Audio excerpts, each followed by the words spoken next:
अस्सलाम वालेकुम क्लास। अच्छा बच्चे, आज के लेक्चर में हम बात करेंगे पंच कार्ड के बारे में कि बेसिकली पंच कार्ड क्या होता है। अक्सर ये शॉर्ट क्वेश्चन जो है पेपर में आ जाता है कि what is the use of punch card in the history of computer. ठीक है जी। तो सबसे पहले तो आपको ये बताना चाहिए कि पंच कार्ड है क्या चीज़। तो फॉर स्टोरिंग डाटा को स्टोर करने के लिए पंच कार्ड जो है हिस्ट्री में यूज़ किया गया था। ठीक है जी। जो आपके पास इस पंच कार्ड को इन्वेंट करवाने वाले जो साइंटिस्ट थे वो हमारे पास कौन से थे? हरमन हॉलरेज।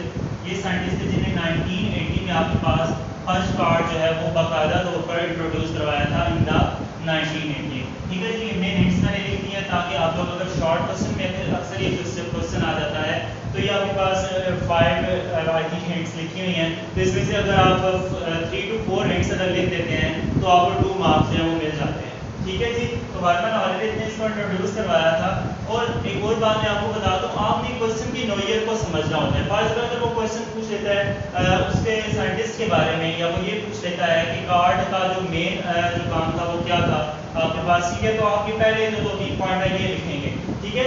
लेकिन आगे अगर वो पूछ लेता है कि इसकी जो वर्किंग थी वो कैसी थी, तो ये आखिरी जो 3 पॉइंट्स हैं ये इस तरह से आगे लिखते हैं। इसलिए आपने क्वेश्चन को अच्छी तरह जो है अंडरस्टैंड करना है अगर शॉर्ट क्वेश्चन इसके अंदर आ जाता है इसका। ठीक है जी। क्लियर होगी बात। उसके बाद अगली बात को क्या कह रहा था? Cards maintain in the form of stack. कि स्टैक की फॉर्म में इन सारे कार्ड्स को मेंटेन किया जाता था। बेसिकली अब स्टैक क्या है? स्टैक का मतलब होता है इस तरह से। फॉर एग्जांपल अगर आपके पास ये एक शेप है, इसके अंदर आपने कार्ड्स को डाल है तो आप इस तरह से डालें, मतलब ये फर्स्ट कार्ड हो गया, ये सेकंड कार्ड हो गया, ये थर्ड कार्ड हो गया, फोर्थ कार्ड हो गया। ठीक है। यानी जो लास्ट कार्ड होगा वो आपको सबसे ऊपर नजर आएगा, तो ये एक स्टैक बन जाती है। ठीक है जी। बेसिकली ये आपके पास क्या है? एक स्टैक है। यानी स्टैक की फॉर्म में कार्ड्स को क्या किया जाता था? अरेंज किया जाता था। ठीक है। इतना सिर्फ आपने अपने ज़हन में रखना है। ये डायग्राम से मैंने आपको स्टैक का वर्ड आ गया था तो इसलिए मैंने आपको सब कुछ बता दिया कि इस तरह से स्टैक जो है वो वर्क करती है। ठीक है। इसलिए आपने ज़्यादा कंफ्यूज नहीं होना, बस इतना लिख देना था card containing the form of the stack. उसके बाद अगली बात वो क्या कह रहा है? Open a gate of the modern data processing. कि आपके पास वाहिद ये फर्स्ट था जिसने आपके पास मॉडर्न डाटा प्रोसेसिंग का एक न्यू आपके पास जो है इन्वेंशन जो आपको कराई थी। मतलब पहले आपके पास ऐसी कोई डिवाइस या ऐसी कोई आपके पास जो है इन्वेंशन नहीं थी जिसमें आप डाटा को स्टोर कर सकें और डाटा को कैरी कर सकें। ठीक है जी। तो इसलिए आपके पास इसने आपके पास मॉडर्न डाटा प्रोसेसिंग का एक जो है गेट जो है उसको ओपन किया। क्लियर होगी बात। उसके बाद हम बात करेंगे could store data and the results. Data को भी स्टोर कर सकते हैं और डाटा से जो है रिजल्ट्स जो आएंगे वो उसको भी आपके पास ये जो आपका फर्स्ट कार्ड है स्टोर कर सकता है। लास्ट में each card holding about 80 decimal numbers और कैरेक्टर्स। यानी साइज इसका इतना ज़्यादा नहीं है। ठीक है जी। 80 डेसिमल नंबर्स क्या होते हैं? आजकल के दौर में तो इनकी कोई अहमियत ही नहीं है। ठीक है जी। तो ये फर्स्ट क्योंकि इन्वेंशन है इसलिए आपके पास इसमें 80 डेसिमल नंबर्स या कैरेक्टर्स है वो सिर्फ ये कैरी कर सकता था आपका पंच कार्ड। ठीक है जी। इसको आपने गौर से पढ़ना है। इसके अलावा भी अगर कोई कन्फ्यूजन आपको रहती है किसी भी पॉइंट के हवाले से, जैसे कि मैंने आपको कहा हुआ है कि आपके पास एक नोटबुक रखा करें, उसके ऊपर ये चीज़ें नोट किया करें और जो आपका क्वेश्चन होता है उसको भी नोट किया करें। ठीक है जी। और उसको नोट करके फिर आप उससे डिस्कस जो है वो कर सकते हैं। अच्छा जी। नेक्स्ट हम बात करेंगे electronic digital computer. Basically electronic digital computer क्या था? अगर आप हिस्ट्री को देखें तो आपके पास the start of the world war two produce a large need of the computer capacity. कि आपके पास जब वर्ल्ड वार 2 हुई है तो उसके बाद आपके पास ज़रूरत पड़ी आपको large need of computer capacity. ठीक है जी। यानी कंप्यूटर के अंदर ज़्यादा से ज़्यादा कैपेसिटी की आपको जो है वो ज़रूरत पड़ी है। क्यों ज़रूरत पड़ी है? क्योंकि उस टाइम आपके पास वर्ल्ड वार 2 के लिए कुछ लार्ज वेपन्स बनानी ज़रूरी थी जिसके लिए आपको लार्ज नंबर ऑफ कैलकुलेशंस जो है वो रिक्वायर्ड थी। ठीक है जी। लार्ज नंबर ऑफ कैलकुलेशन जब रिक्वायर्ड थी तो उसके लिए कोई ऐसा आपके पास जो है इलेक्ट्रॉनिक मशीन नहीं थी जिसके थ्रू आपके पास आप जो है वो लार्ज कैलकुलेशन जो है परफॉर्म कर सकें। ठीक है जी।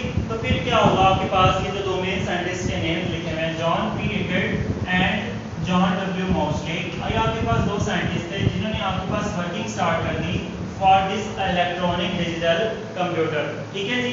इसकी इनकी वर्किंग जो है आपके पास ये यहाँ पे आपकी बुक के अंदर लिखा है, Morris school of electronic engineering and university of Pennsylvania. यहाँ पर आपके पास इसकी जो है वर्किंग उन्होंने शुरू कर दी और इसकी वर्किंग के बाद अ लार्ज स्पीड एक बड़ा कंप्यूटर जो है वो बिल्ड किया जो आपके पास एनईएन के नाम से जाना गया। ठीक है जी, जिसको आप रिविजन जो है अगर आप आगे जाके जब आप जनरेशन पढ़ेंगे तो इसके अंदर भी आप इस चीज़ को देखेंगे कि electronic numerical integrator and calculator ये वो कंप्यूटर था जो आपके पास इलेक्ट्रॉनिक डिजिटल कंप्यूटर के नाम से उस टाइम फेमस हुआ। ठीक है जी, क्लियर होगी बात। हिस्ट्री भी आपको पता चल गई। अक्सर आपके पास इलेक्ट्रॉनिक डिजिटल कंप्यूटर के बारे में पूछा जा सकता है। अक्सर वो ये भी पूछ सकता है आपके पास कि वर्ल्ड वार 2 के लिए कौन सा कंप्यूटर जो है इन्वेंट करवाया गया था। इस तरह से क्वेश्चन आ सकता है आपके पेपर में। तो शॉर्ट क्वेश्चन में अक्सर जो है ये चीज़ पूछी जाती है। ठीक है जी, तो इसके लिए आपको कोई कन्फ्यूजन जो है वो इसमें नहीं होनी चाहिए। नेक्स्ट हम बात करेंगे जी idea of the modern stored program. ठीक है जी, एक साइंटिस्ट था जिसका नाम था John von Neumann, was a mathematician, एक मैथमेटिशियन था। ठीक है जी, he was interested in the success of the digital computer ENIAC. Last जो हमने इससे पहले जो हिस्ट्री पढ़ी है इलेक्ट्रॉनिक डिजिटल कंप्यूटर की, उसकी सक्सेस के ऊपर ये बहुत ज़्यादा इंटरेस्टेड था। ठीक है जी, इसने उसमें इंटरेस्ट लेना स्टार्ट किया, उसकी हिस्ट्री के बारे में स्टडी करना स्टार्ट किया।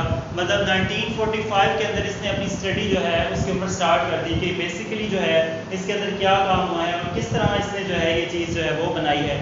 ठीक है जी, तो स्टडी के बाद इसको पता चला कि the computer should have very simple and fixed physical structure, कि कंप्यूटर का स्ट्रक्चर जो है वो बहुत ज़्यादा फिक्स्ड और क्या होता है फिजिकली बहुत सिंपल होता है। ठीक है जी, अभी सिर्फ जॉन वॉन न्यूमैन के बारे में बात हो रही है कि इसने आपके पास जब स्टडी स्टार्ट की तो इसको ये चीज़ जो है पता चली।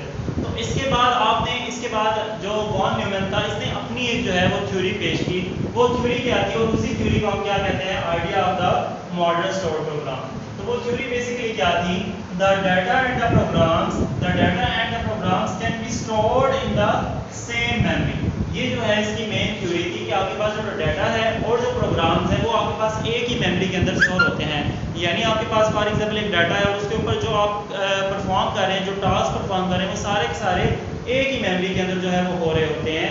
आगे वो क्या कह रहा है, Thus the machine itself can alter। ये मैं सेकंड पैराग्राफ पढ़ रहा हूँ पेज नंबर 5 के ऊपर, जॉन वॉन न्यूमैन का second paragraph. Thus the machine itself can alter its program or internal data. The computing and the programming became much faster, more flexible and efficient due to these ideas। Clear होगी बात। तो अक्सर short question में पूछा जाता है कि the theory of von Neumann क्या थी, तो आपने ये जो 2-3 लाइनें आपकी बुक के ऊपर लिखी हुई हैं ये लिखनी है। ठीक है जी, अक्सर ये शॉर्ट क्वेश्चन पेपर में जो है वो आता है। ठीक है जी, आगे हम बात करेंगे इसके बाद this idea is known as modern stored program. और यही आपके पास जो आइडिया था जो आपके पास स्टोर्ड प्रोग्राम टेक्निक के नाम से, अक्सर वो पेपर में इस तरह से भी क्वेश्चन पूछ लेता है कि what was the idea of the modern stored program. तो आपने कंफ्यूज नहीं होना, वो इसी थ्योरी की जो है वो बात कर लेते हैं। ठीक है जी, तो क्वेश्चन डिफरेंट वेज से आ सकता है। आपने क्वेश्चन को पहले अंडरस्टैंड करना है और उसके बाद उसका आंसर जो है लिखना है। और जो दो मेन आपके पास जो कंप्यूटर थे जो आपके पास इसकी हिस्ट्री के बाद जो उसको इसने इन्वेंट करवाए थे, उनका जो नाम था वो आपके पास एडवेक की आपके पास आपकी बुक में एप्लीकेशन लिखा हुआ है, electronic discrete variable as automatic computer. और नंबर 2 पे आपके पास है यूनिवर्सल ऑटोमेटिक कंप्यूटर। ठीक है जी, क्लियर हो गई बात। तो ये थी आपके पास the idea of the modern stored program. ठीक है जी, तो आपने ये जो आज हमने तीनों छोटे छोटे टॉपिक जो है वो डिस्कस किए, इसको अच्छे से आपने रीड आउट कर लेना है। किसी किस्म की कोई भी कंफ्यूजन आपको नज़र आए तो आप मुझसे डिस्कस कर सकते हैं। ओके जी, अल्लाह हाफिज़।